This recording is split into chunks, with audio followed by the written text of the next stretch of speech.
اور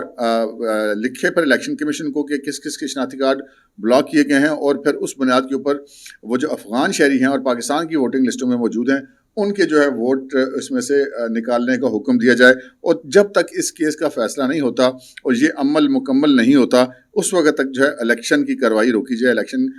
کمیشن جو کام کر رہا ہے، الیکشن پروسیس چل رہا ہے، اس پروسیس کو روکا جائے۔ یعنی کہ اب انہوں نے باقاعدہ طور پہ یہ درخواست دائر کر دی کہ 8 فروری کے الیکشن کو آگے لے جایا جائے۔ یہ اس پٹیشن کا جہاں پہ دائر ہونا حیران کن ہے، وہاں پہ اس سے زیادہ حیران کن واقعہ یہ پیش آیا کہ یہ پٹیشن آج دائر ہوئی اور ساتھ ہی کل کے لیے سماعت کے لیے لگ بھی گئی، اس پہ نمبر بھی لگ گیا۔ سماعت کے لیے صبح چیف جسٹس عامر فاروق کی عدالت میں فکس بھی ہو گئی اور صبح 9 بجے اس کی سماعت ہوگی۔ تو دیکھتے ہیں صبح 9 بجے پھر اسلام آباد ہائی کورٹ اس حوالے سے کیا کرتی ہے۔ ایک طرف یہ پٹیشن ہے اور پٹیشنر ہے، دوسری طرف سپریم کورٹ کا آرڈر ہے، تو چیف جسٹس عامر فاروق کے لیے بھی اب ایک بڑا امتحان ہی ہوگا کہ وہ اس معاملے کو کیسے ہینڈل کرتے ہیں۔ اس کے ساتھ ہی عمران خان صاحب کی جو اہلیہ ہیں بشرا بی بی صاحبہ، انہوں نے جناب بھی ایک پٹیشن دائر کی اسلام آباد ہائی کورٹ میں، اور انہوں نے بڑا شدید قسم کا اعتراض کیا ہے پاکستان کی انٹیلیجنس ایجنسیوں پر اور پی ٹی اے پر، اور کہا ہے کہ جی ان کی جو ان کے وکیل سے گفتگو ہوئی ہے وہ نجی گفتگو ہے، ان کی نجی گفتگو کو ٹیپ کیا گیا ہے، ان کی پرائیویسی کو متاثر کیا گیا ہے، وہ جو ہے وہ جو گفتگو ہے وہ پبلک کی جو کی گئی ہے، اور جس سے ان کی جو ہے وہ پرائیویسی ختم ہو گئی ہے۔ تو جو لوگ بھی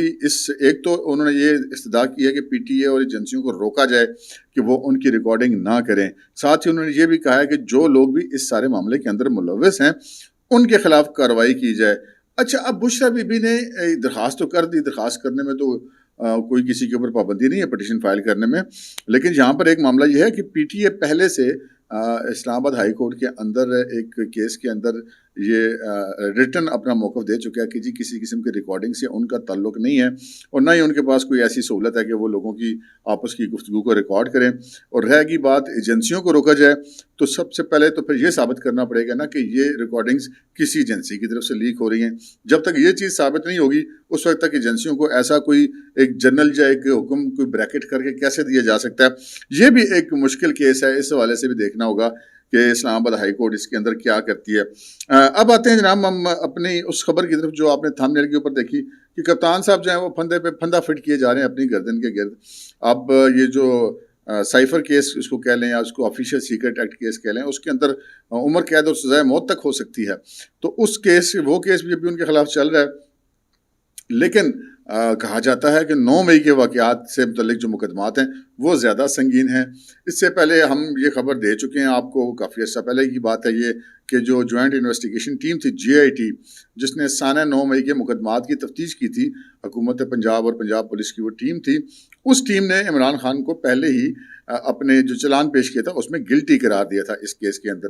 لیکن اب اس کے اندر ایک اور خبر سامنے آئی ہے، اور وہ بہت دھماکہ خیز خبر ہے۔ دھماکہ خیز خبر یہ ہے کہ جے آئی ٹی اگر خود اپنی تفتیش میں یہ قرار دیتی ہے کہ جی فلانا ہماری نظر میں گلٹی ہے اور فلانا نہیں ہے، یہ تو چلیں ایک روٹین کا میٹر ہے، ایسا ہی ہوتا ہے۔ اگر وہ کسی کو گلٹی قرار دیتی ہے اور اگلا بندہ عدالت کے اندر اپنے آپ کو بے گناہ ثابت کر دیتا ہے تو وہ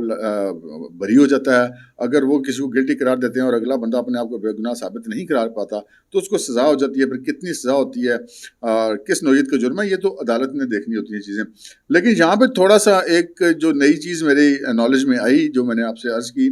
کہ اپنے گلے میں پھندے پہ پھندا فٹ کرتے جا رہے ہیں، کہ وہ سائفر والا کیس ہی کیا کام تھا کہ عمران خان صاحب نے اب ایک اور کام کر دیا۔ کام انہوں نے یہ کر دیا جناب، ہمارے ذرائع کا یہ کہنا ہے کہ جوائنٹ انویسٹیگیشن ٹیم جو ہے وقتاً فوقتاً عمران خان صاحب سے تفتیش کے لیے سینٹرل جیل اڈیالہ کا دورہ کرتی رہی ہے۔ اب ہمارے ذرائع کا یہ کہنا ہے کہ جوائنٹ انویسٹیگیشن ٹیم نے جب عمران خان سے 9 مئی کے حوالے سے جب تفتیش وہ کر رہی تھی تو عمران خان صاحب نے ایک اعتراف جرم کر لیا، ایک اقبال جرم کر لیا۔ وہ کیسے کر لیا گیا؟ وہ ایسے کر لیا کہ جب جے آئی ٹی کے جو اراکین ہیں، تفتیشی افسران ہیں،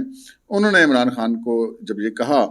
تفتیش کے دوران جیل کے اندر کہ 9 مئی کے جتنے واقعات ہیں اس کے آپ ذمہ دار ہیں اور آپ کی ماں پر ہی یہ سارے حملے ہوئے ہیں، تو جس پر عمران خان نے یہ تسلیم کر لیا ہے جے آئی ٹی کے لوگوں کے سامنے، اور کہا کہ جی یہ بالکل ہمارے لوگ تھے، میرے یہ لوگ تھے، اور اگر وہ فوج کی طرف نہ جاتے، وہاں پر حملے نہ کرتے تو پھر کہاں جاتے، کیونکہ ان کی طرف سے جو ہے ان کو جذبات کو بھڑکایا گیا تھا، میرے ساتھ جو مس ہینڈلنگ کی گئی تھی اس کے نتیجے میں میری پارٹی کے لوگ جو ہیں وہ بھڑک اٹھے تھے اور اس کی پھر جو ہے وہ لوگوں نے اپنا ریئیکشن دیا تھا. اچھا یہ اب معاملہ جو ہے یہ کچھ چھوٹی بات نہیں عمران خان کا. ویسے کوئی تقریریں کرنا اور بات ہے، لیکن ایک جوائنٹ انویسٹیگیشن ٹیم جو 9 مئی جیسے سنگین واقعات کی تفتیش کر رہی ہے، اس کے سامنے عمران خان کا یہ کہہ دینا اقبال جرم کے مترادف ہے. اور ہمارے ذرائع کا یہ کہنا ہے کہ ان کا جو 161 کی زیر دفاع ضابطہ فوجداری کی بیان لیا گیا ہے، اس کے اندر عمران خان صاحب نے یہ تسلیم کیا. اور انہوں نے آگے سے مزید آگے بڑھتے ہوئے JIT سے بھی سوال کیا عمران خان نے، اور انہوں نے کہا کہ اگر وہ میرے جو پارٹی کے لوگ ہیں وہ ان فوجی تنصیبات کی طرف نہ جاتے تو کہاں جاتے؟ کیوں مجھے جو ہے وہ فوج کا ایک ماتحت ادارہ رینجرز اس نے گرفتار کیا تھا، تو لہٰذا ریئیکشن جو ادھر ہی گیا. یہ وہ الفاظ ہیں جن الفاظ نے 9 مئی کے جو 200 سے زائد مقدمات ہیں وہ عمران خان کے گلے میں فٹ کر دیے ہیں. پہلے تو الزام تھا نا کہ جی اب پتہ نہیں اس والے میں یہ تھے یا نہیں تھے، اس والے میں تھے یا نہیں تھے. اب یہ اوورآل یہ بیان جو ہے وہ ان کے تمام مقدمات جو ہیں 9 مئی کے وہ ان کے خلاف جائے گا. یہاں پر میں آپ کو ایک چیز یاد کراتا چلوں کہ پہلے یہ بات ہو چکی ہے. اس طرح JIT کے ریکارڈ پر کاغذوں پر نہیں آئی، لیکن ایک دفعہ میڈیا کے سامنے یہ بات ہو چکی ہے. جب عمران خان صاحب کو 9 مئی کو گرفتار کیا گیا تھا اور 10 مئی کو ان کو اسلام آباد ہائی کورٹ میں پیش کیا گیا تھا، تو وہاں پہ جیو نیوز کے جو سینئر کارسپونڈنٹ ہیں اعزاز سید، انہوں نے دیگر تمام میڈیا کی موجودگی میں عمران خان صاحب سے یہ سوال کیا تھا کہ جناب کیا آپ 9 مئی کے واقعات کی مذمت کرتے ہیں؟ جس پر عمران خان صاحب نے وہاں پہ سینہ پھلا کے کہا کہ میں کیوں مذمت کروں، یہ لوگوں کا ریئیکشن تھا، اور اگر مجھے پھر گرفتار کیا گیا تو پھر یہ ریئیکشن آئے گا. لیکن یہ بات تھی میڈیا تک یا میڈیا کے نمائندوں تک جو انہوں نے کی. لیکن اب یہ بات انہوں نے پتہ نہیں کس وہ اپنے ذہنی کیفیت میں تھے کہ انہوں نے JIT کے سامنے بھی کہ اقبال جرم کر لیا، اور یہی بات وہاں پہ بھی ریپیٹ کر دی. تو اب یہ کہا جا رہا ہے کہ جی اس اقبال جرم کے بعد عمران خان صاحب کے لیے بڑی مشکلات کھڑی ہو جائیں گی. ان کے جو وکلائے صفائی کی ٹیم ہے، یقیناً جب ان کو یہ بات پتہ چلے گی تو وہ بھی اپنا سر پکڑ لیں گے کہ یار انہیں کی کر دیتا ہے. اب تک کے لیے اتنا ہی، اجازت دیجیے. اللہ حافظ.